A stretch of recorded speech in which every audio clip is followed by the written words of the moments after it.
네, 11월 12일 장마감 후 방송을 시작하겠습니다. 오늘 모신 분은 세종사이버대학교 세무금융학과 교수시고요.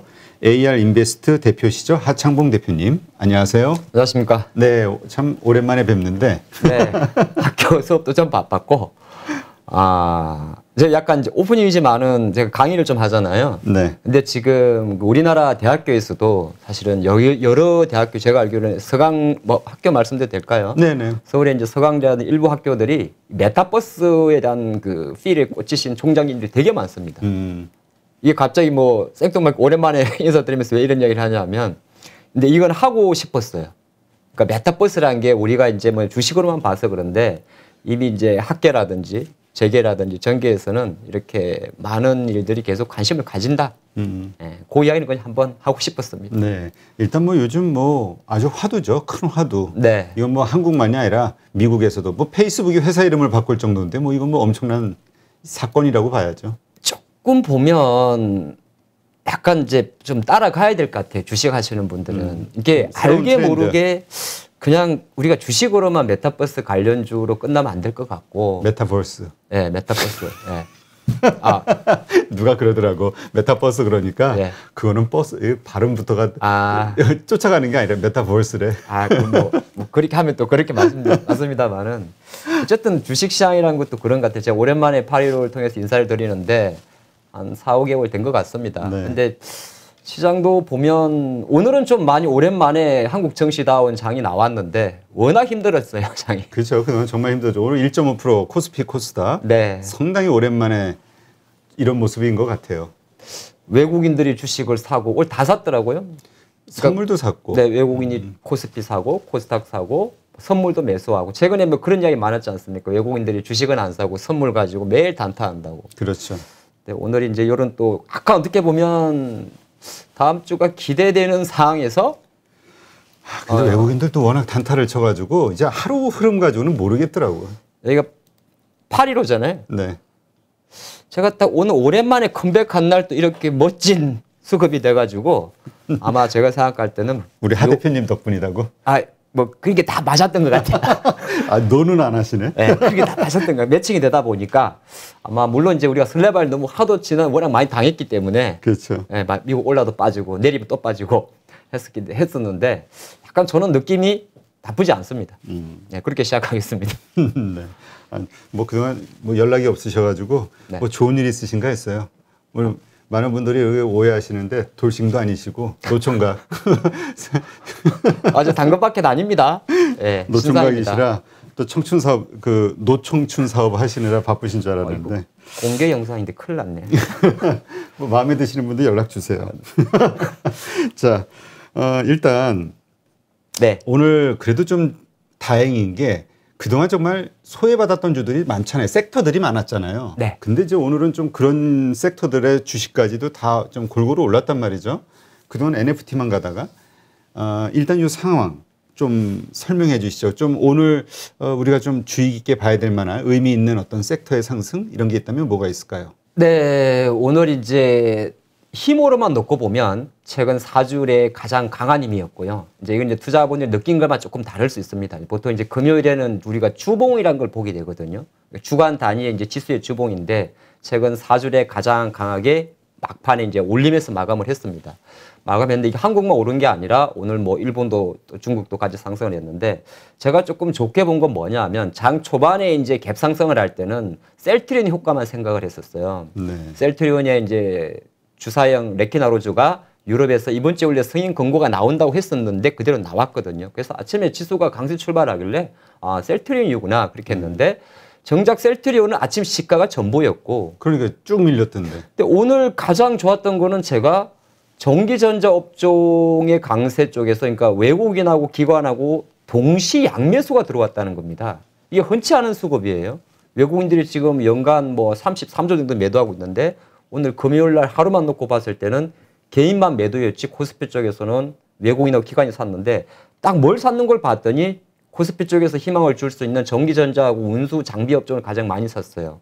그러니까 전기전자를 하면 이제 뭐 삼성전자, 하이닉스 포진된 업종 그리고 운수 장비라 그러면은 자동차 쪽인데 그 종목들이 그렇게 압도적으로 간 건 없습니다. 네. 뭐 LG노텍, 삼성전기가 조금 좋았고 자동차 쪽도 뭐 그렇게 10% 오른 건 없는데 이런 과정에 기관들이 최근에 오늘 들어왔던 것 중에 가장 제가 좀 좋게 본 게 철강하고 건설 같은 대형 시크니컬 업종을 샀다는 겁니다. 워낙 시장이 이제 뭐 병목 현상, 인플레이션 이런 게 있었기 때문에 좀 많이 눌렸던 상태에서 좀 올라온 것이 좀 좋았고 또 하나 본 거는 뭘 봤냐면은 카카오페이, 카카오뱅크도 올라왔더라고요, 오늘. 근데 이건 뭐 다른 거 없었어요. 카카오페이도 상장 첫날만 좋았지 사실은 계속 차익 매물이었고 카카오뱅크도 마찬가지였는데 이런 종목까지 올라오는 걸 보면서 오늘 전반적으로 어제까지 막 왁 밀어붙였던 게임주라든지 NFT라든지 뭐 메타버스라는 종목 이런 종목이 좀 쉬면서 그 빠진 자금 자체가 거의 전방위적으로 뭐 반도체면 반도체, 뭐 디스플레이면 디스플레이, 스마트폰이면 스마트폰으로 그냥 시장에 골고루 다 담비를 내려줬다 그렇게 평가를 했습니다. 알겠습니다. 자, 그렇다면 네. 지금 잠깐 언급하셨던 철강주 정말 이 피크아웃 논란이 나오고 이러면서 이 철강주가 계속 정말 많이 하락을 했었죠. 네. 오늘 좀 반등을 하긴 했으나 뭐 산적한 문제, 뭐 원자재 가격의 뭐 상승이라든가 이런저런 것들을 봤을 때 이게 과연 계속 갈 것이냐, 이게 일시적 하루 뭐 기술적 반등 아니냐, 이 정도로 폄하하시는 분들도 있거든요. 근데 철강주가 오늘 좀 오르긴 했어요. 수급도. 근데 정말 억울해요. 왜냐하면 포스코 뭐 실적 보면 장난 아니잖아요. 현대제철도 네. 그렇고. 근데 주가는 계속 내리막길이니까. 그게 이제 포스코나 이런 종목 현대제철이 무거웠던 건 아시겠습니다만은 이게 이제 시크니컬 업종인데 가장 결정적으로 원자재 코스트 비용 때문에 그런 거죠. 그러니까 실적인 지금 최대를 보였지만은 이제 원가의 가격 전가력이 너무 낮기 때문에 오히려 이제 판가로 가기가 어렵고 아시겠지만은 이 인플레이션 시대에는 사실 어떻게 보면 기온기가 우리가 예전에 한 몇 번 들었는데 코스트 푸시 인플레이션 시대에서는 제조업이나 시크니컬 업종의 수익성 개선이 믹스가 덜이거든요. 스프레드가. 만약에 지금 자동차처럼 전기차처럼 이 디맨드 풀 인플레이션 들어오게 되면 쉽게 말해서 수요 개인 인플레이션 들어오게 되면 그쪽은 확 싸주는데 그러다 보니까 철강주가 눌려 있었습니다. 근데 오늘 제가 조금 봤는데 이게 다 오른 건 아니에요. 상승 탄력성을 봤더니 포스코하고 현대제철 그러니까 주요 우리가 이제 고로에서 철건이라든지 이제 1차적인 걸 만들어내는 업체의 상승률은 조금 낮았고 오히려 종목들로 들어봤더니 동국제강, 뭐 세아제강, 뭐 현대 BNG 스틸 이런 종목들이 더 상승률이 좋았더라고요. 근데 여기에는 이제 두 가지가 있습니다. 하나는 이제 두 기업들의 이제 시가총액의 차이가 있으니까 뭐 큰 돈이 같은 100억이 들어왔을 때 어떤 종목은 1%밖에 상승 못할 거고 좀 가벼운 종목은 5% 상승할 수 있겠죠. 근데 그렇게도 봤는데 제가 조금 생각을 해봤더니 아까 말한 포스코하고 현대제철 같은 경우는 어떻게 보면 이제 철강석을 수입을 해서 뭐 전자로든 고로든 이걸 이제 녹여가지고 철근도 빼고 뭐 강판도 빼고 하지 않습니까? 근데 후자에 말씀드렸던 동국제강이나 뭐 세아제강이나 현대 BNG스틸 같은 경우는 포스코나 현대제철에서 또 받아와가지고 그것을 뭐 냉연한다든지 압연한다든지 프레스해가지고 이게 조선으로 가면 조선용 후판이 되게 되고 자동차로 가게 되면 자동차용 강판이 되고 이렇게 되는 거거든. 또 철건을 뽑아내게 되면 거기 건설업종으로 가는데 약간은 그러니까 마진율의 원자재 리스크가 조금 작은 소비재에 조금 가까운 철강주가 더 많이 올랐던 것 같아요. 이렇게 좀 포커스를 맞추는데 여기에는 왜 그랬냐 보니까 지금 조선주도 같이 올랐거든요. 그러니까 우리가 이제 자꾸 시크니컬 해서 그런데 조선은 지금 나쁘지 않습니다. 그러니까 되게 시장 때문에 눌려져 있는 거죠. 그러니까 뭐 장기 전망도 상당히 괜찮고 시장 때문에 눌려져 있고 삼성중공업이 다음 주에 유상경제 물량 상장하거든요. 그래서 주가가 눌려져 있는 거지. 지금 우리가 한 2, 3주 전에 보면 조선사들이 지금 LNG 수주 계속하고 또 11월 달, 12월 달에도 저기 아랍에미레이트도 있고 중동 쪽에서 LNG 프로젝트가 또 있거든요. 조선주가 좋은데 이게 이제 뭐 개별적 이슈가 좀 있었습니다. 그래서 제가 생각할 때는 철강주 그러면 아까 저한테 여쭤보셨잖아요. 뭐 아직 원자재 이제 급등이라든지 이런 게 완화된 것 같지는 않고 어쨌든 이제 시장의 어떤 수급 자체가 조금 와그라지면 투자 포인트를 그래도 포스코나 현대제철보다는 오히려 이제 그 전방위에 조선이라든지 건설을 앞에다 두고 자동차도 앞에다 두고 거기에 바로 직접 붙일 수 있는 약간 뭐 조선용 후판, 자동차용 강판 이런 종목으로 본다면 오히려 동국제강, 뭐 세아제강, 세아베스틸, 현대 BNG 스틸 이런 종목 쪽이 조금 더 탄력성이 좋지 않겠느냐 보겠습니다. 네.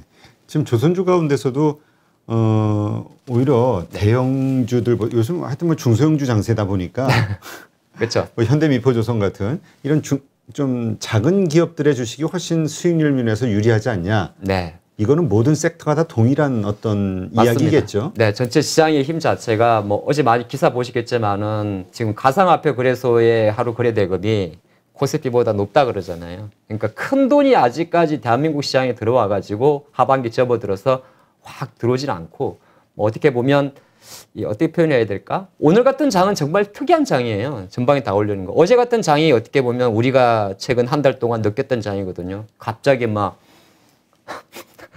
NC소프트 상쳤잖아요 어제.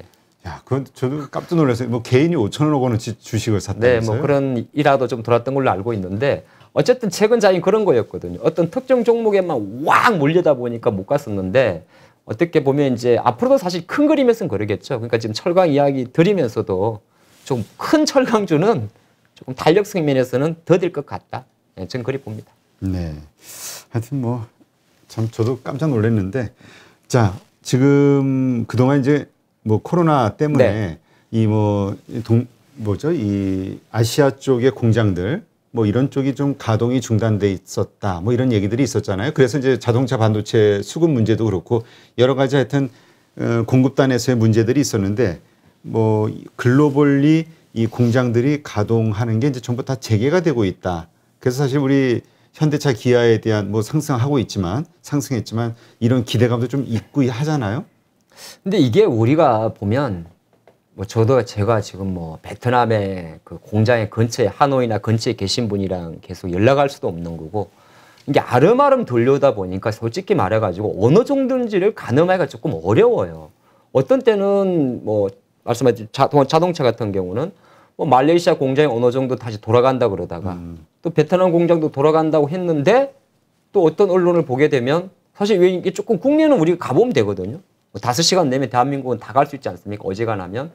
근데 이제 해외 공장 같은 경우는 사실 우리가 어떤 정확한 정보를 좀 얻기가 어렵다 보니까 노출되는 정보에 이제 조금 귀를 기울이는데 그냥 가만히 생각을 해봤더니 그럼에도 그냥 삼성전자 주가 예를 들어서 현대차 그룹의 주가 큰 그림에서 보게 되면 아직까지는 그게 좀 그렇게 원활하진 않다는 생각을 좀 하고 있습니다. 뭐 실제적으로 이제 제가 뭐 베트남이나 말레이시아 좀 가볼 수가 없으니까 체크는 못 하겠습니다만은 뭐 그러니까 쉽게 더 악한 거는 조금 진정되는 정도만 보는 게 좋지 우리가 예를 들어서 공장 수율이 다시 100%로 돌아간다고 보기에는 아직까지는 애플의 주가만 봐도 딱 그런 것 같아요.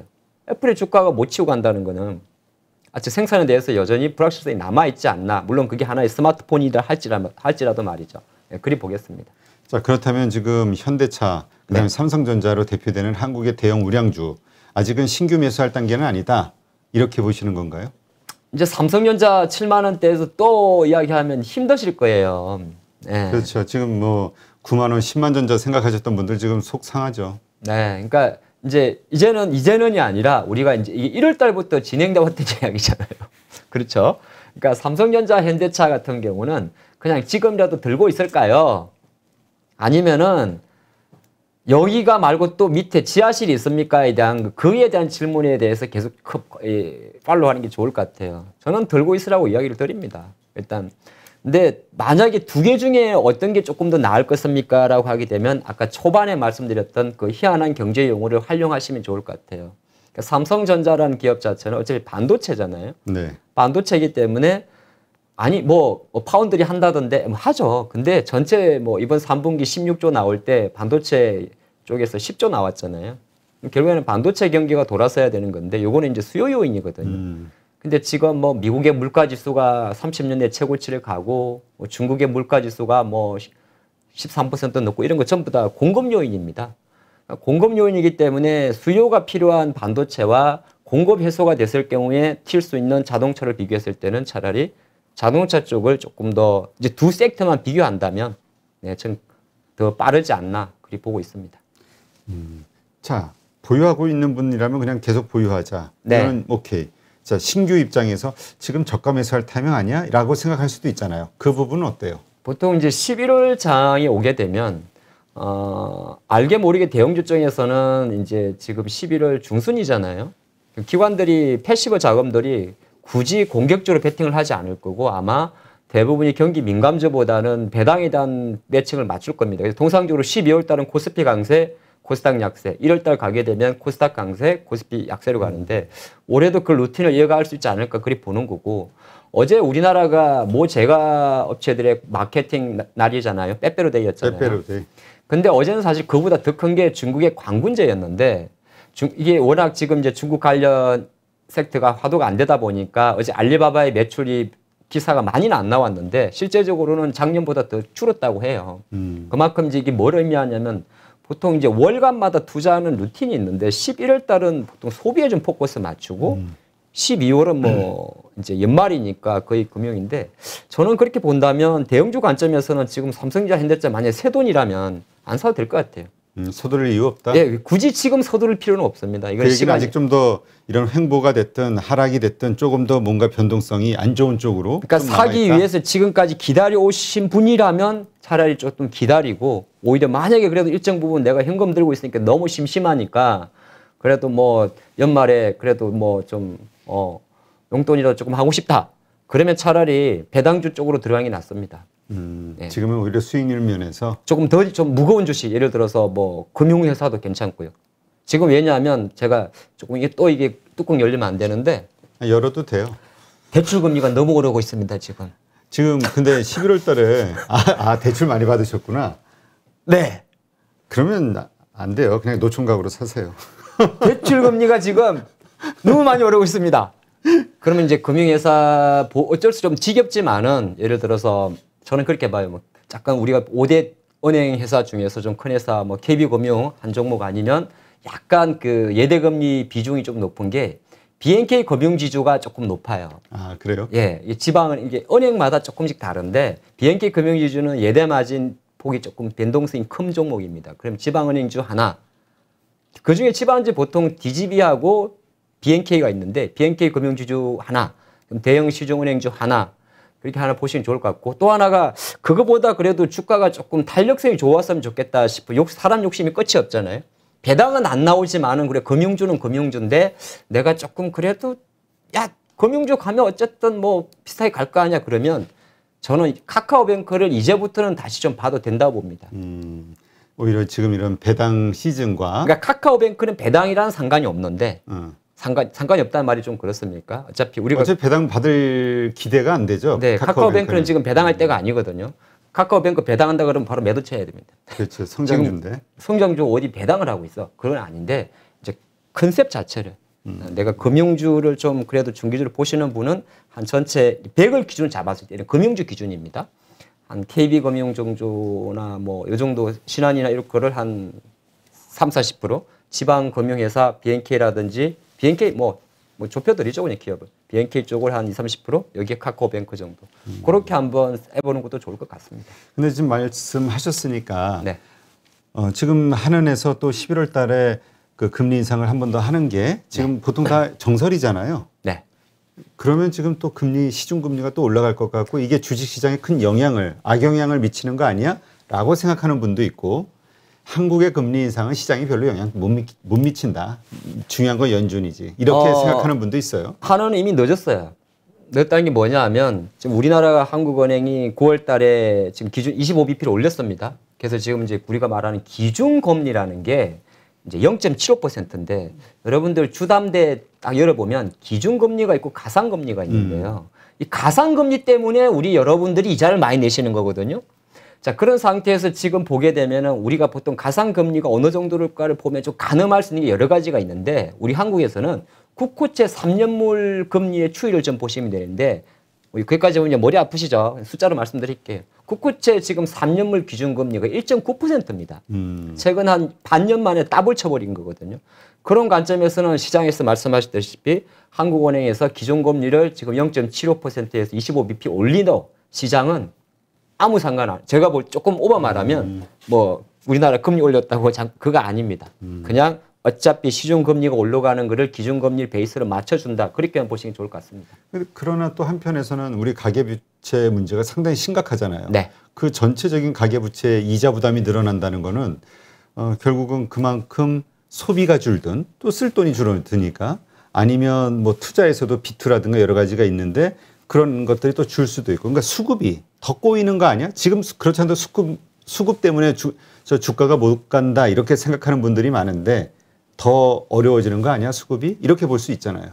그러니까 이제 정부도 그렇고 한은도 그렇고 가계부채 1,800조의 가계부채가 가장 부담스러운 거는 그걸 누르기 위해서 금리를 올리면서 사실 금리 오는 것보다는 아시겠지만은 부동 가계부채의 적정 금액 절반이라 그래야 될까요? 많은 부분이 부동산과 관련되기 때문에 지나친 부동산의 어떤 가격 버블을 막기 위해서 대출을 막고 그게 기준금리 올리는데 이렇게 되면 아시겠지만은 그러니까 우리가 말하는 중서민층은 더 힘들어지는 거거든요. 그렇다고 금리를 또 안 올리게 되면은 이게 또 가계부채가 2,000조를 넘어가 버리니까 아마 제가 볼 때는 한은의 입장에서는 어떻게 보면 이걸 뭐라고 해야 되나? 큰 그림을 위해서 어쩔 수 없이 금리를 올리게 될 것이고 올리게 됐을 경우에 이제 말씀하신 주시장 관점에서의 흐름 자체는 저는 이미 시중금리 자체가 이 부분을 충분히 반영하고 있다. 이게 포인트로 잡아는 좋을 것 같습니다. 알겠습니다. 그래서 어쨌건 이러저러한 이유가 있음에도 불구하고 지금은 금융주 배당과 또 자본 이득 네. 이것을 감안해서라도 금융주 쪽이 좀 괜찮아 보인다. 그렇죠. 이제 대형주 단에서 고른다면 대형주 장세가 연말까지 많이 진행될 것 같지는 않지만은 그래도 나는 도저히 메타버스도 모르겠고 뭐 토큰이라 모르겠다. 나는 그냥 주식 오래 해가지고 예. 안정적인 예.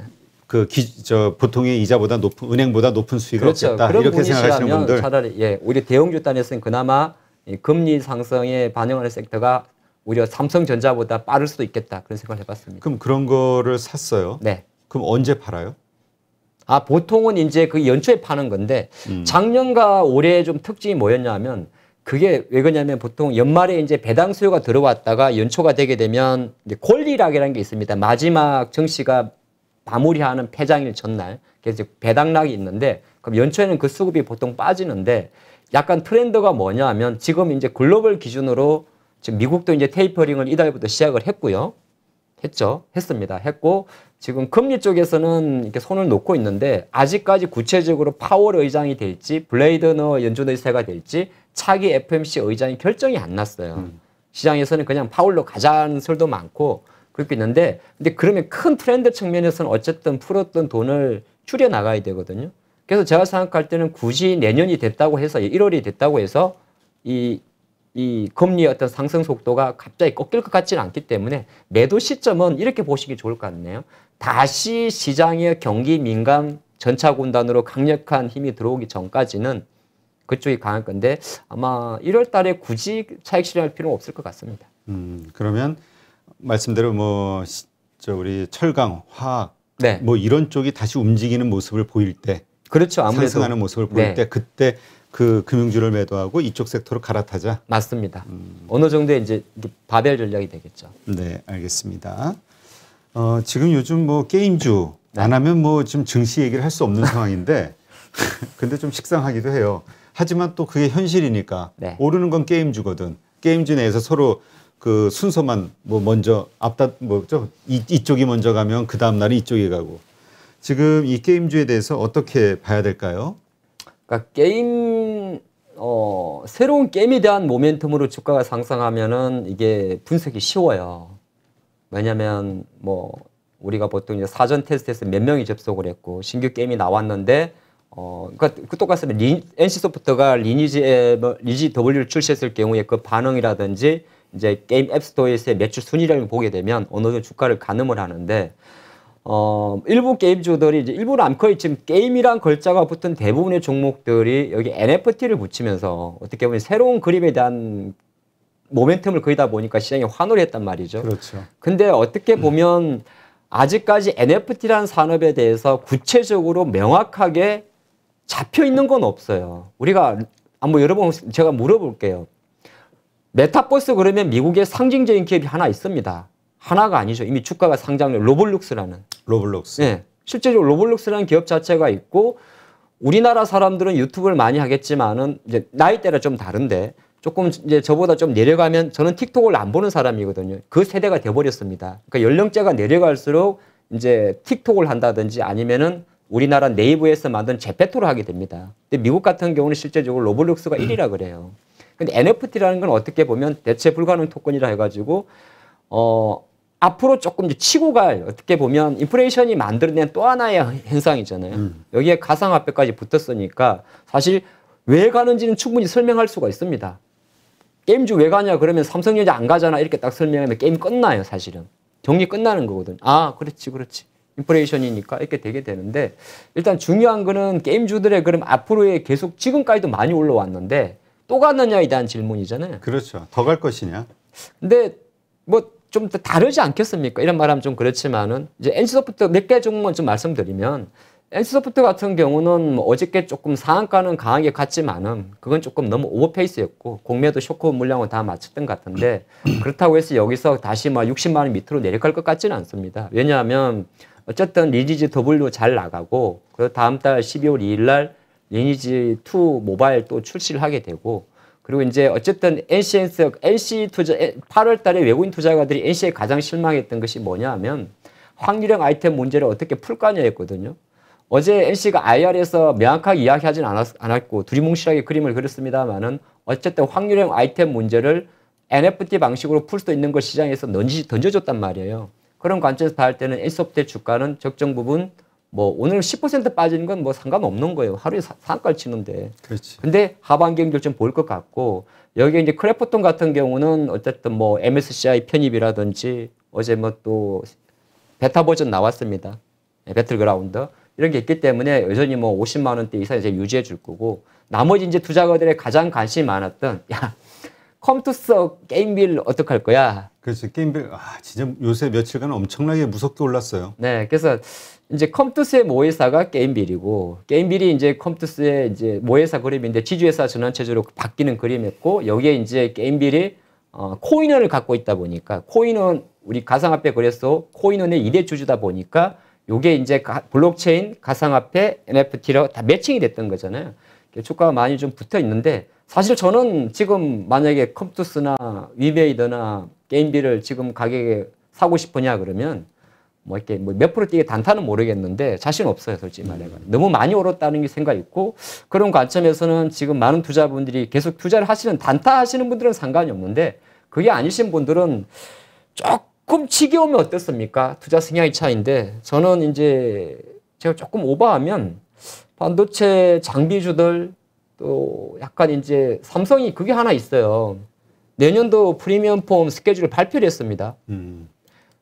1월 달 정도에 S2 발표하고 다 그림을 그려놨거든요. 그러니까 다시 이제 스마트폰, 뭐 어쨌든 뭐 OLED 이런 종목 쪽으로 힘이 좀 쭉 퍼지지 않을까 그렇게 생각하기 때문에 내가 너무 공격적인 투자분들은 뭐 계속 메타버스, NFT 그냥 좀 뭐 하라 말라 말을 할 수 있는 정도는 아니니까 원래 성향에 맞으시면 하시는 거고 근데 그게 이제 나도 이제라도 좀 배워서 해볼까 하시는 분은 예, 항상 저는 차라리 지금 다시 이제 갈지 안 갈지는 알 수가 없지만은 어느 정도 계속 갈까 말까를 보여주는 뭐 반도체 쪽이나 이쪽이 낫지 않나 생각을 해보겠습니다. 그러게 우리가 삼성전자나 하이닉스가 별 재미가 없으니까 그쪽은 안 좋을 거라고 생각을 하는데 조용하게 지금 반도체 기판 네. 이쪽의 주식들이 상당히 올랐다 이러네요.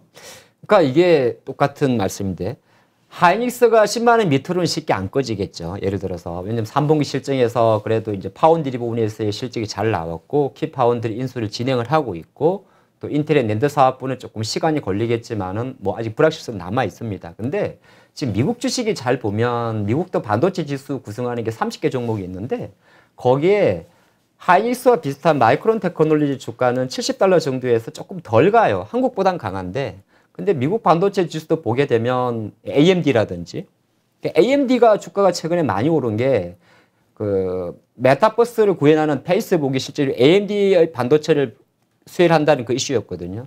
여기 엔비디아 같은 경우가 이제 GPU 1위입니다. 그런 관점에서는 알게 모르게 반도체 DRAM 제조 회사들은 움직이질 않는데 어떻게 보면 이제 DDR5의 전환이라든지 기판 회사들의 주가가 좋다는 거거든요. 예, 뭐 대표적인 종목이 보면 대덕전자라는 종목이 오늘 많이 올랐습니다. 어제 오늘. 대덕전자는 P10이잖아요. 그럼 그거보다 조금 어렵다 싶으시면은 LG노텍의 주가가 지금 IT 대형주에서 가장 좋습니다. 네. 그 말은 바로 기판 쪽으로 힘이 들어온다는 겁니다. 왜 기판이 지금 좋을까요? 그건 이제 보통 기판이란 게 보면 이게 뜯어볼 수도 있고. 아니 한번 뜯어보셔도 돼요. 이거 제 거 아니니까. 신작입니다. 예, 신작이라. 아니 그러니까 이 기판 쪽 왜냐면 이게 반도체가 네. 소부장 그러니까 소재 뭐 여러 가지 있잖아요. 장비 뭐 이런 쪽 다 같이 오르면은 이해가 되는데 기판 쪽만 올랐단 말이에요.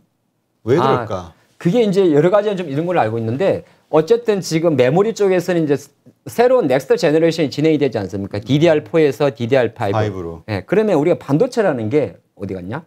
반도체 칩은 이렇게 정말 칩이에요. 진해 바늘처럼 이렇게 촉촉촉촉 닦여 있고 그거를 이제 판에다가 붙여야 됩니다. 그게 이제 녹색으로 생긴 게 보통 이제 P10이라 그럽니다. 그건 이제 스마트폰에도 들어갈 것이고 차에도 들어갈 것이고 PC에도 들어가겠지. 그게 비판 P12가 되는 거고.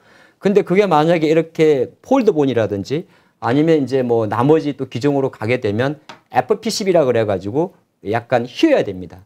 근데 이게 아마 제가 알기로는 이거를 새롭게 이제 디램 소재를 만들게 되면 밑에까지 다 갈아야 되는 걸로 알아요. 그렇게 되다 보니까 메모리 쪽에 대한 전망은 아직 약간 불확실하다 보니까 이미 기판 쪽에서 먼저 움직이는 거고 그래서 보통 반도체들 투자가 움직이는 거 보면 디램 제조사들보다는 장비 회사 수주가 먼저 늘어가거든요. 그러니까 새롭게 만약에 이제 뭐 DDR4에서 5로 전환될 때도 장비 회사 수주부터 먼저 들어가는 거고 여기에 플러스 알파 아까 제가 초반에 잠깐 말씀드렸는데 좋아 메타버스 이거 어떻게 구현할 거냐예요. 그걸 구현하기 위해서는 고성능의 GPU가 필요한 것이고 고성능의 MCU가 필요한 것이고 다 복합적인 거거든요. 그렇죠. 그러다 보니까 이미 미국에서 그런 엔비디아나 AMD의 주가 상승이 한국에서는 기판 회사라든지 DDR5를 준비하는 관련주 쪽으로 상당히 강력한 모멘텀이 들어오고 있다. 그리 보겠습니다. 일단 그러면 지금 들어가기는 이미 좀 늦었다. 이렇게 봐야 될까요? 아니면 아직도 지금의 이 상승 흐름은 더 이어질 것이다. 이렇게 봐야 될까요? 반도체 말씀하시는 네. 거죠. 그래서 지금 반도체 주가를 잘 보면 약간 대부분이 우리가 기존에 생각하고 있던 파운드리 쪽이 움직이고는 있어요. 후공정 업체들의 주가가. 그래서 지금 이제 반도체가 전공정 있고 후공정 있고 소재가 있을 건데 반도체는 디스플레이나 배터리와 달리 소재는 맨 늦게 움직입니다. 그래서 보통 장비를 보게 되는데 반도체 그냥 우리 일반적인 디램 제조 장비, 뭐 원익 IPS나 테스트가 포진되어 있는 전공정 쪽은 지금 별로 움직임이 없어요. 대부분이 파운드리 쪽이나 DDR5 쪽 후공정 테스트 업체들입니다. 그런 관점에서 뭐 종목으로 조금 말 나온 게 말씀드리게 되면 심텍이라든지 뭐 예를 들어서 코리아 서킷 같은 경우는 엄청 많이 올랐어요. 지금 많이 올랐죠. 네, 많이 올랐다는 건 뭐냐 하면 그만큼 이제 그쪽 수급이 몰렸다니까 기판 쪽은 계속 보셔야 된다는 거거든요.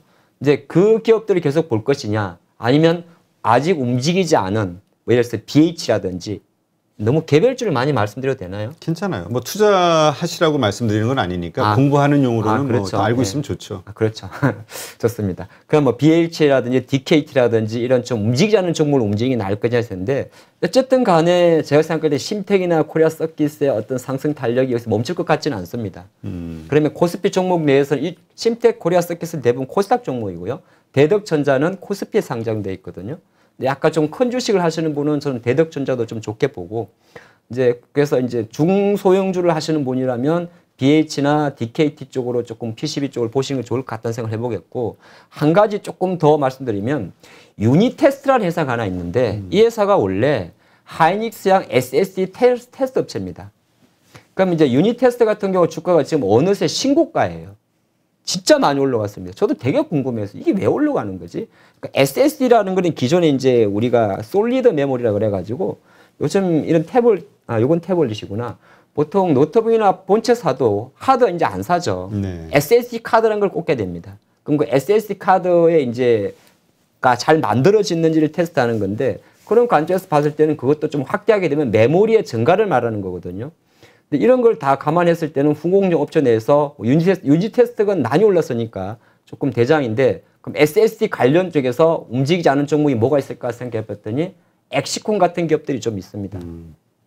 엑시콘 같은 기업들이 좀 있고 뭐 기타 이제 반도체 쪽은 그러면 아까 제가 심텍과 코리아 서킷이 많이 올랐는데 그렇게 DDR5를 봤는데 오르지 않고 이제 시작할 거 한 두 개만 골라주세요. 딱 그러면 있습니다. 이 발음 잘해야 되는데 제가 예전에 모 방송에서 혀를 좀 굴렸더니 못 알아듣더라고요. 그거는 그 혀에 문제가 있는 거 아닌가요? 네. 샤킷 했어요. 샤킷. 샤킷? 네.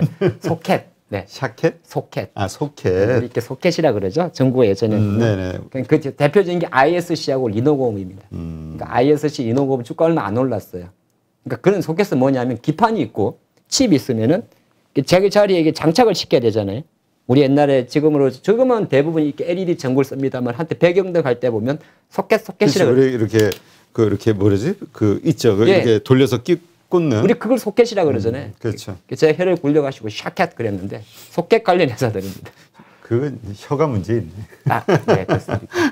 그런데 네. 지금 우리 이제 지금 얘기했듯이 기판이 지금 많이 올라왔단 말이에요. 네. 그럼 이제 궁금한 거는 이제까지의 과거 데이터를 봤을 때 기판이 움직이고 난 다음에 움직이는 반도체 소부장 가운데서 어떤 부분이 움직이냐 이게 좀 궁금하거든요. 기판이 움직인다는 건 저도 이제 그런 생각을 하는데 어쨌든 차세대로 넘어가는 과정이잖아요. 그러면 그 다음에 움직인다는 말은 어떻게 보면 뭐 그게 이제 OLED 쪽으로 확산될 확률을 좀 높게 생각을 하고 있어요. OLED 관련주는 OLED는 또 좀 다른 게 소재부터 보셔야 되거든요. 아, 근데 OLED 하면은 LG 디스플레이를 먼저 떠올리는데 이게 그건 장비죠. 네. 아. 그러니까 LG 디스플레이는 장비란 표현은 좀 그렇고 완제품을 만드는 회사고 소재라 그러면 우리가 이제 뭐 역시 그러니까 뒷단에서 봐야 된다 이거죠. 네. 그 소재라 그러면 대표적인 게 이제 덕산 네오룩스라든지 이녹스 첨단 소재 기업 명에 소재 붙은 거 있잖아요. LX 세미콘 뭐 이런 기업들이 보통 소재 쪽인데 소재 쪽 어차피 OLED 쪽으로 진화되는 과정 자체는 뭐 애플을 중심으로 잡으면 되는데 애플이 아마 내년 후인가요? 23년도 지금 아이폰은 이제 12부터 제가 알기로 OLED로 다 바꿨고 스마트폰 외에 이제 맥북 같은 것도 OLED로 다 전환한다고 하거든요. 그런 관점에서는 소재주들은 워낙 또 이게 실적이 잘 나왔습니다. 그래서 이녹스 첨단 소재 많이 올라긴 올랐는데 최근에 조금 주춤되는 종목이 LX 세미콘, 또 코롱 인더스트리, PI 첨단 소재 이런 기업들이 좀 쉬고 있는데 이런 종목도 관심 있게 보시면 좋을 것 같습니다. 네. 그러니까 하여튼 우리가 자꾸 반도체 하면은 삼성전자, 하이닉스 뭐 이런 앞단에서만 네. 이렇게 우량주 중심으로 봤는데 이거보다는 이제 그 뒷단에서 보조해주는 그런 것들이 움직일 때 상당히 크게 움직일 수 있으니 그렇죠. 지금같이 힘든 수급이 좀 부족한 장에서는 이쪽에서 좀 큰 돈이 안 움직이고 작은 돈들이 움직이다 보니까 아무래도 그런 장이 좀 진행되는 것 같습니다. 네. 지금 위드 코로나 네. 일단 시작을 했잖아요. 네. 근데 이제 지금 확진자 수가 막 급증을 하고 있다. 불안한 뉴스가 자꾸 나와요. 그러다 보니까 이게 언제 갑자기 또 스톱되는 거 아니야? 그럼 또 위드 코로나주에서 기대감으로 올라갔던 주식이 또 무너지는 거 아니야? 여러 가지 걱정들이 있는데 어떻게 보세요, 이 상황을? 뭐 제가 뭐 언론에서 봤는데 위드 코로나 콩글리시 아니야 이런 이야기도 잠깐 나왔었거든요. 그러니까 위드 코로나의 정의가 좀 애매한 겁니다. 그러니까 물론 이제 위드 코로나는 뭐 말 그대로 뭐 영어로 적으면은 뭐 콩글리시가 아닌데 그러니까 쉽게 말하면 영어 맞는데 코로나와 함께 간다는 내용이 좀 거창한 내용은 있는데 과연 함께 간다의 의미가 뭘까에 대한 거를 그 누구도 정의하지 못하거든요.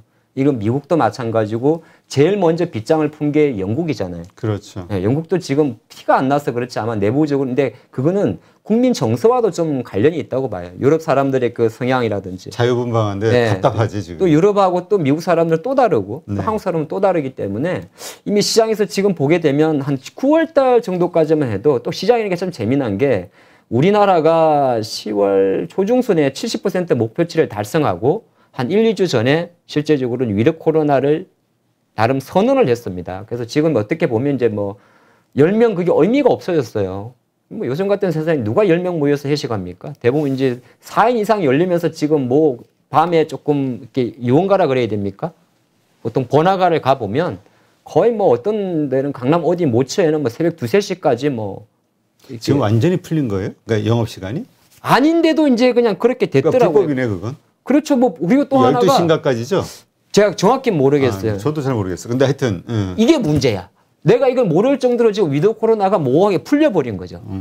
어쨌든 간에 그러다 보니까 이제 시장에서 지금 계속 뭐 확진자 수 여기에 이제 많이 무덤덤해지다 보니까 주식도 위드 코로나 관련주가 거의 이제 이미 추석 지나면서 힘을 빠진 것 같아요. 우리가 생각하고 있던 여행 관련주. 항공 관련주. 이쪽은 이제 어느 정도 좀 약해졌고, 가장 이제 아까 물어본 게 화이자 치료제 이야기만 나오면 국내 치료제 관련주들이 다 빠져버리잖아요. 이게 문제예요. 왜? 머크나 화이자나 이런 기업들이 경구용 치료제를 승인하는 그림을 가다 보니까 우리는 아직 경구용 쪽으로 진행되는 과정이 없거든요. 자, 그런 상태다 보니까 경구용 치료제가 계속적으로 시장에서 뭐 임상이 잘 진행된다는 이슈가 나올 때마다 뭐 어떻게 보면 삼바까지 빠져버립니다. 그러니까 시장이 제가 생각할 때는 약간은 위드 코로나 관련주에 대해서 이미 이제 손을 좀 많이 떠났지 않나. 네. 그러니까 우리가 위드 코로나주의 상승 이것을 기대하기는 좀 어렵다. 주가가 사실 많이 올랐어요. 여행주도 그렇고. 사실 위드 코로나주가 리오프닝 주식이나 마찬가지잖아요. 네, 같은 그림이었는데 이제 워낙 뭐 주가라는 게 참 그런 것 같더라고. 기대감으로 오르잖아요. 이제 막상 대한민국의 백신 2차 접종률도 70% 넘고 하다 보니까 이제 주가가 이제 앞으로 정말 이제 궁금한 거예요. 지금 항공주도 차별화가 나와버리거든요. 이제 LCC를 다 기관들 리포트 나쁘게 봅니다. 예. 사람만 근거리 날라가지고 언제 수익성 회복되겠어? 그나마 대형 항공사들은 화물이라도 나르지 이렇게 표현해버리거든요. 그래서 약간 위드 코로나 관련주들의 어떤 주가가 충분히 반영됐다 보기 때문에 제가 생각할 땐 투자 관점에서는 아쉽지만 어느 정도 내려놓는 게 좋을 것 같습니다. 그렇군요. 하여튼 그 화이자 치료제가 나오면서 네. 사실 그 전에 머크 치료제가 나왔을 때 그 관련된 뭐 셀트리온부터 시작해서 그 뭐 백신 혹은 치료제 관련주들이 그 바이오주들이 확 떨어졌잖아요. 네. 급락을 했죠. 네. 그다음에 파이자가 나왔을 때 또 급락을 한 번 더 하고 뭐 요즘 최근 약간의 반등은 있었지만 어쨌든 바이오주들이 정말 급락을 했단 말이죠. 올 한 해 계속 하락하다가 또 급락. 이게 과도한 것이냐 아니면 거품이 사라지고 있는 정상적인 행위냐 어떻게 보세요? 그러니까 시장이랑 비슷한 것 같아요. 우리가 이제 최근 한 두세 달 동안에 가장 많이 이야기한 게 한국 주식 왜 못 가냐. 그랬더니 이제 이런 이야기를 하거든요. 그럼 작년도 한국 주식의 상승률 1위는 어떻게 설명할 거냐. 그렇게 하거든요. 어떻게 보면 이게 키 맞추기다고 이야기하시는 분들도 있어요. 아주 이제 통달하신 님들, 부처님들의 마음은 한국 주식 아직 비싸. 그러니까 쉽게 말해서 작년도 한국 주식이 너무 빨리 올랐기 때문에 왜냐하면 작년도는 세계 1위였어요. 그렇죠. 저점 대비해서. 코스피도 1,400 찍고 올랐으니까 더블 간 거거든요. 미국도 신고까지만. 근데 올해는 지금 한국 증시가 대부분 뭐 한 30몇 개 중에서 맨 하위권입니다. 근데 어쩌다 보면 그게 맞춘다는 이야기도 좀 있긴 있는데 제가 생각할 때는 이게 어떻게 보면 동학개미가 만들어낸 하나의 지금 한국 증시의 어떤 고공행진 자체가 약간은 지금은 자충수가 되고 있다 생각을 하고 있습니다. 그래서 아까 약간 노멀한 이야기인데 한국 증시의 글로벌 증시 대비해서의 상대적인 디커플링은 어느 정도 조금 더 많은 시간이 필요하지 않을까. 그 시간의 어떤 기준점은 다시 외국인들이 뭐 오늘 하루에 그치지 않고 뭐 삼성전자든 현대차든 경기 민감 대형주에 좀 강력한 드라이버가 들어오기 전까지는 아직 준비되지 않지 않았을까 그런 생각을 해보고 있습니다. 그렇다면 지금 올해 너무 안 좋았잖아요. 네. 작년에는 참 좋았는데 바이오주들. 내년도는 다시 이 바이오주가 주도주가 되지 않겠냐라는 기대감을 가진 분들이 많이 있는데 이거에 동의하세요? 이제 바이오주도 조금 다른 게 이제 큰 두 축이 있었어요. 하나는 코로나 관련 바이오주, 치료제, 백신, 진단. 또 하나는 사실 오늘 이게 장만 좋았으면 이번 주에 날아갈 종목들이 몇 개 있었어요. 미국에서 미국 오늘이구나. 네, 미국에서 이제 현지 시간으로 11일부터 또 면역 항암 학회가 진행되고 있습니다. 그러면 이제 국내 관련 중에서 뭐 예를 들어 면역 항암 관련해서 코스닥 종목에 보면 보통 참여하는 기업들이 뭐 매드팩트라든지 알테오젠이라든지 ABL 방요 이런 기업들이 면역 쪽인데 주가가 움직였을 건데 거의 안 움직이거든요. 그런 관점에서는 이제 큰 축, 코로나 관련 치료제, 뭐 진단, 백신 쪽은 아무래도 어느 정도 지금 약간 좀 속상한 게 이게 전부 다 한국 기업들은 하나도 축을 못 끼고 있어요. 백신도 미국 거 맞았죠. 치료제도 지금 그 모양새. 정부가 지금 내년 2월도 당긴다는데 그거 80만 원짜리 이거 가만 화가 나네. 이 미국만 지금 배불려 주는 거 아닙니까? 어쨌든 그런 흐름이 있다 보니까 국내 코로나 관련주의 백신 치료제 진단 쪽은 아마 제가 볼 때 좀 부정적으로 여전히 보는 게 나을 것 같고 기타 이제 순수 바이오라 그런 면역항암제 관련제 쪽은 이게 지금 약간의 금리 인상의 어떤 시그널이 오게 되면 같은 성장주 내에서 2차 전지나 메타버스나 이런 쪽에 밀립니다. 그래서 안타깝지만은 바이오제 상대적 약세는 어쩔 수 없이 부득이 시장 대비해서는 조금 내년에도 낮춰가는 게 좋지 않을까 보겠습니다. 자, 지금 시장이 이제까지 말씀하신 것 같은 그런 여러 가지 사정들로 네. 현재 구성이 돼 있단 말이죠. 항상 논란이 되고 있는 게 현금 비중을 얼마를 가지고 갈 것이냐 이거거든요. 네. 지금 시점에서 현금 비중을 어느 정도로 가져가는 게 좋다고 보세요? 다 물려 있는데 무슨 현금 비중을? 그래도 화내는 만약- 아닙니다. 네? 화내는 게 아니고 이제 우리 이제 아니 그러니까 우리 시청자님들의 저의 목소리를 제가 들었어요. 뭐 지금 와서 다 물려 있는데 무슨 현금 관심법. 네, 관심법으로 보니까. 근데 약간 이제 투자 성향에 따라 다른데요. 뭐 저도 다 경험했던 부분이고, 우리 이 방송을 보시는 많은 분들도 경험했던데, 경험이 작고 투자 금액이 작을수록 현금을 갖고 있으면 손해라 생각을 합니다. 그렇죠. 네. 내가 예수금이란 걸 갖고 있으면 손해라 보고, 언제 가장 개인 투자가분들이, 일반 투자가분들이, 그러니까 이거는 기관들도 잘해서가 아니에요. 기관들은 자기 돈이 아니라서 그래요. 자기 돈이 아니기 때문에 냉정한 겁니다. 그렇죠. 그리고 보수가 다르잖아요. 제가 너무 냉정하게 말하면 혹시 또 이 기관 투자분들도 여기서 하시겠지만은 기관 투자가 입장에서는 본인이 뭐 회사에 100억을 벌어줬다고 해서 거기서 10억을 받는 게 아니거든요. 정해진 회사에 적정을 했기 때문에 항상 기관들은 냉정한 것이고 그냥 어떻게 보면 개인 투자가의 원성을 쌓을 정도로 세상 바람 냉랭하게 대응하잖아요. 근데 우리 개인 투자가들은 내 돈 10원, 100원, 1000원이 귀한 돈이다 보니까 현금을 갖고 있다는 것 자체가 손해라 생각을 하고 또 특히나 가장 현금을 못 갖는 타이밍이 언제냐면 손절하고 나섭니다. 투자를 하시다 보면 대부분 손절을 하게 돼요. 그렇죠. 그때 확 삽니다. 그리고 두 번째가 내가 이제 주식을 제일 위험한 게 뭐냐 하면 이런 거 한번 좀 강조드리고 싶어요. 아유, 이제 안 볼란다. 짜증나가지고. 그렇지. 화병 나겠어요. 그냥 주식 보고 있으니까 화병 나고. 지치고. 집에 오면 와이프가 눈치를 채고 이상하단 말이야. 그래서 주식 안 볼란다. 그냥 덮어버린다. 그거 아닙니다.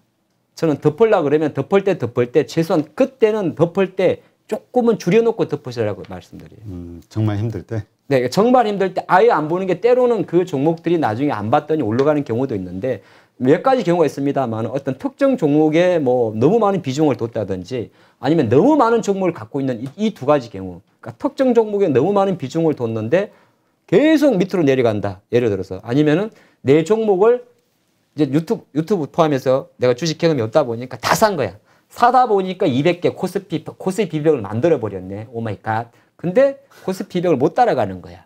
사다 보니까 200개가 됐는데 내 종목하고 코스피 200은 좀 틀려. 근데 요 후자의 경우 같은 경우가 마찬가지거든요. 일단 그 이야기 먼저 좀 드리고 싶었습니다. 그래서 그래서 주식 몇 프로의 그러니까 평소 그러니까 우리가 지금 이 상황 말고 평소라면은 한 몇 퍼센트 주식과 현금 비중을 가져가는 게 좋다라고 생각하시는지 그리고 지금 시점에서는 몇 대 몇으로 가져가는 게 좋다고 생각하시는지. 그러니까 강세장이라고 느껴지는 예를 들어서 이제 기준이 있거든요. 강세장의 기준은 뭐 예를 들어서 월봉 기준으로 양봉이다. 아니면 수급에서 개인은 크게 중요하지 않은데 외국인은 기관에게 뭐 연속성이 보여주는 쉽게 말해서 시장에 딱 그게 있어요. 이 메타버스나 게임 이런 게 주도지 말고 자동차면 자동차, 시크니컬 화학이면 화학, 반도체는 반도체 이런 장이 있을 때는 강세장이라거든요. 네. 그때는 저는 거의 풀로 가자 그럽니다. 오히려 풀로. 그때는 레버리지를 써야 됩니다. 레버리지를 써야 돼요. 그렇다고 뭐 10배짜리 그런 거 말고 쉽게 말해서 특정 어느 정도 내가 쓸 수 있는 산에 써도 된다고 봅니다. 저는. 그렇게 보는데 지금 장은 사실 6월 달부터 약간 역추세 구간에 있거든요. 그렇죠. 그럼 지금은 굳이 만약에 정상적인 상황이라면 본의 아니게 저는 한 20% 정도가 좀 적당하다 봅니다. 현금 비중은. 네, 그 정도만 하는 거고. 근데 대부분 투자분들이 그러지 못하고 있거든요. 그렇죠. 지금 뭐 물 타다 보니까 뭐 이미 현금 다 썼다 하는 분도 있고. 네, 근데 지금 상황에서 굳이 뭐 현금 비중을 늘리고 그건 아닌 것 같습니다. 그 얘기는 앞으로 주식시장이 크게 이렇게 하락할 만한 그 리스크 요인은 없다 이렇게 보시는 건가요? 그렇죠. 너무 해맑았어요? 예? 너무 해맑았어요. 너무 해맑으니까 믿음이 안 가네. 믿음을 좀 가지십시오. 이게 어떤 생각을 했냐면요. 어쨌든 지금 잘 보면 특이한 게 미국의 달러화가 DXY가 95를 넘어서면서 6개월 내 최고치입니다. 그렇죠. 자, 미국은 11월 달부터 이미 테이퍼링을 진행을 했어요. 그러면 이제 이게 정석대로라면 8개월 걸리니까 내년 6월까지 이루어지는데 당길 수도 충분히 있습니다. 그리고 금리도 올릴 수가 있어요. 근데 미국이 신고가예요. 자, 여기에 또 하나 있고 또 하나 중요한 이야기를 좀 해드릴게요. 지금 전 세계 시가총액 1위가 누구냐면 바로 마이크로소프트입니다. 네. 자, 마이크로소프트는 어떤 회사냐면 플랫폼 업체입니다. 그러니까 플랫폼 업체는 대부분 이 법인세 인세를 빼고 나면은 금리 쪽에서도 약간은 노이즈가 있는데 가치주가 아니죠. 성장주잖아요. 그렇죠. 그러니까 성장주가 전 세계 시가총액 1위고 또 하나가 제가 우리나라 장에 조금 힘을 많이 실어드리는 게 뭐냐면 저는 자동차 2차전지 배터리 계속 봐야 된다 보는데 어쨌든 간에 100년 역사의 포도보다 아직 10살도 안 된 리비안이 시가총액이 포도보다 비쌉니다. 비싸요. 그 리비안의 CEO가 83년생이에요. 도대체 저는 뭐하러 한 겁니까? 화내는 거 아닙니다. 울고 있는 걸로 보여요. 뭘 하는 게 아니고 이게 뭘 상징하는 거냐면 눈물은 좀 닦으시고. 아이 그러니까 포드가 100년 역사잖아요. 자동차. 네. 자, 포드보다 리비안이라는 듣도 보지 못할 수도 있는 그 픽업 트럭 만드는 회사가 시가총액 1,000억 달러가 갔고 전에 상장했던 루시드 모터스도 그렇고 그러면 전기차라는 게 의미하는 게 뭐냐 하면 그냥 차차차해서 그런 게 아니라 배터리만 말하는 게 아니라 금리 올리는 이러한 시대에 인플레이션 시대에 가장 많은 돈이 드는 성장주가 가장 고밸류를 받는다는 것은 다른 한편으로는 충분히 우리가 금리라는 이슈에 너무 민감할 필요는 없고 이 인플레이션 이슈라는 것은 결과적으로 공급 이슈잖아요. 이거는 시간이 되면 풀립니다. 네. 네, 저는 그렇게 보고 시간이 되면 풀린 거거든요. 그러니까 모든 게 최고치를 찍고 있어요. 미국 물가가 30년의 최고치다. 그 다음은 또 기록갱신이 있지만은 그 기록갱신에는 이제 버거워야 한다는 거죠. 예, 그래서 오히려 저는 아까 제가 좀 좋게 말씀드리면 좀 더디지만은 여러분이 조금만 더 길게 보신다면 충분히 예, 내년도 전 좋게 봅니다. 지금은 이제 미국 시장은 좋게 본다로 들렸는데 한국 시장도 마찬가지일 것이다. 이렇게 보시는 건가요? 그렇죠. 이제 어느 정도 미국이 빠지면 우리가 오르냐 이런 문제가 아니고요. 어쨌든 미국이 생각보다 신고가 랠리를 계속 끌고 갈 확률이 높다고 보게 되면 어느 정도 제가 생각할 때는 이 인플레이션 이슈 자체만 조금 완화되면 되거든요. 근데 그게 이제 그 누구도 언제라고 말을 못 해요. 실제 자동차를 만드는 현대차 사장님도 알 수가 없고. 그렇죠. 우리 이재용 부회장님도 반도체 수요가 언제 꺾일지 누구도 알 수가 없습니다. 이거는 이제 어떻게 보면 전 세계적인 재난이 왔으니까. 근데 제가 바라보는 관점에서는 그럼에도 불구하고 인플레이션이라는 게 특히나 이 공급적인 요인은 오래 안 가거든요. 그게 이제 계속 확산돼서 문제일 뿐이지. 근데 그런 부분이 어느 정도 이제 수면 안으로 내려가는 시점에서는 철저하게 한국 증시가 지금 미국보다 못 간 가장 결정적 이유가 미국보다 인플레이션에 대한 익스포저가 크기 때문이잖아요. 산업 구조 자체가. 그것만 완화되게 되면 맞춰간다는 거죠. 예, 그래 보겠습니다. 네, 알겠습니다. 그렇다면 지금의 주라고 할 수 있는 2차 전지 소재주, 네. 그다음에 게임주 이런 것들이 계속해서 주도주의 역할을 내년에도 해나갈 것이다. 이렇게 보시나요? 게임은 그냥 매매용이에요. 트레이딩? 네, 게임은 제가 볼 때는 그렇게 뭐라 그럴까? 이 메타버스나 메타버스랑 NFT가 그렇게 오래 갈 것 같지는 않다? 이거는 비트코인 꺾이면 다 꺾입니다. 다 꺾인다는 표현이 너무 공격적인데 근데 가상화폐가 쉽게 안 꺾이죠. 왜냐하면 이게 이제 ETF도 상장을 했고 예를 들어서 또 범국가적으로 약간 비를 준다 그러면 좀 그런가요?